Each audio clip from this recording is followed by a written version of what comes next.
olha que coisa que quase ninguém sabe. O cérebro humano, ele na verdade vem encolhendo e não aumentando. Sim, há 3 mil anos atrás, existe uma tendência hoje em dia né, na área nessa área que faz os estudos de fósseis de cérebro e etc. Então, é uma área até difícil da gente nomear, né, que área é essa, porque é uma área multidisciplinar, tá, que tem, enfim, tem uma antropologia, tem uma biologia molecular forte, tem uma arqueologia fundamental, enfim, é um conjunto de áreas que vem se encontrando para fazer estudo de genoma, enfim, de fóssil. E esses estudos já basicamente mostraram, tá, é incontroverso, que o cérebro era maior na média 3 mil anos atrás. Caralho! Mas não é meio... Não é esquisito isso? Porque, a princípio, quanto mais cérebro, mais inteligente. Então, exatamente. Exato, Então a gente tá pra mim ficando faz mais sentido. burro. Então a gente tá ficando mais burro, é isso? Olha só, Caralho! não, a gente não está ficando mais burro. A gente está ficando mais dependente do nosso cérebro ampliado.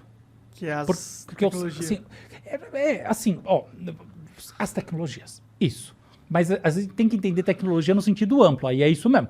Olha só, há mais ou menos, um pouco mais de 5 mil anos, a gente começou, né, como espécie, o desenvolvimento da escrita. O que a escrita faz, entre outras coisas? Ela migra a memória de longo prazo para um registro externo. É nesse sentido que a gente está falando de tecnologias. A gente pode escrever a história da cultura através de 2 grandes linhas. Os nossos dispositivos de aumento motor e os nossos dispositivos de aumento cognitivo. O que é dispositivo de aumento motor? É, por exemplo, o uso das ferramentas, é, por exemplo, o tear mecânico, quando a gente vai, né, olhar, por exemplo, Revolução Inglesa.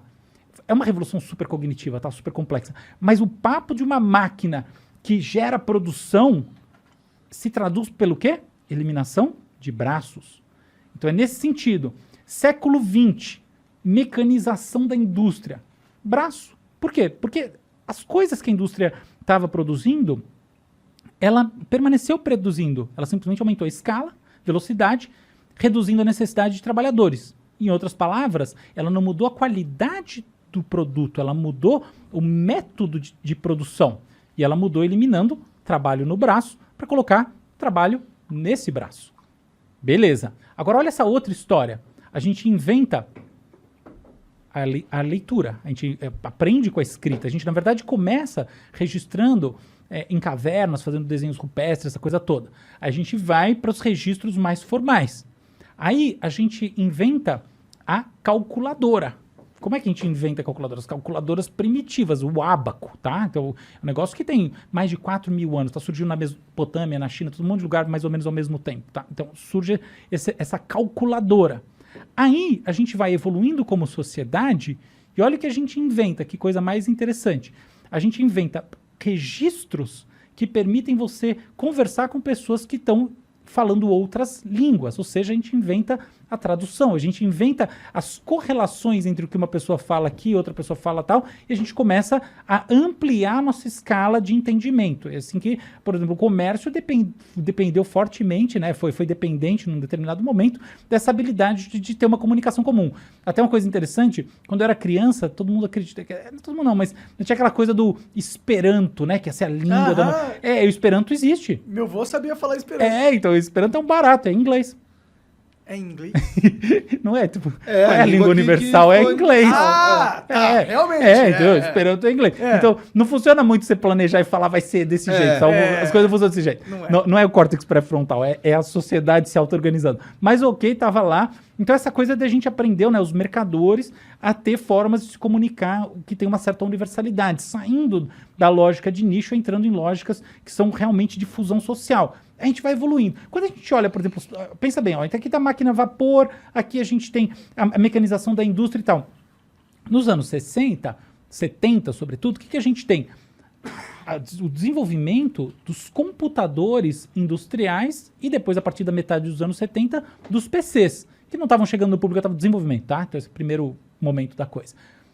E aí, o que a gente tem? A gente tem uma mudança de paradigma fundamental. Porque o nosso aumento agora não é simplesmente um aumento na capacidade de fazer aquilo que a gente fazia. É um aumento efetivo na produção de informações que de outra maneira a gente não faria, porque com todo o tempo, porque dado que o tempo é finito, nem com todo o tempo do mundo a gente conseguiria. Então você tem uma quebra de paradigma a partir do que muita gente chama de terceira revolução industrial, que na verdade não tem nada de industrial, ela é informacional, que é essa coisa do computador. E agora tem uma coisa diferente acontecendo, que é essa transformação da lógica da sociedade a partir da inteligência artificial. Mas resumindo, você tem dois grandes pilares, duas grandes linhas, né? O aumento cognitivo e o aumento motor. E É assim como que se a coisa agora vai. o meu cérebro tivesse migrado para as tecnologias. Isso. Então, há 3.000 anos atrás, como você tinha menos essas coisas, era mais necessário Então, você era maior. você exatamente se armazenar. Tem uma coisa engraçada que assim, Aristóteles, ele tinha uma preocupação com as pessoas anotando as coisas, tá? Essa coisa da praça pública e tal, ele tinha essa preocupação. Mas a gente só sabe isso porque Platão escreveu. Ele tinha preocupação da galera não exercitar o próprio cérebro. Exato.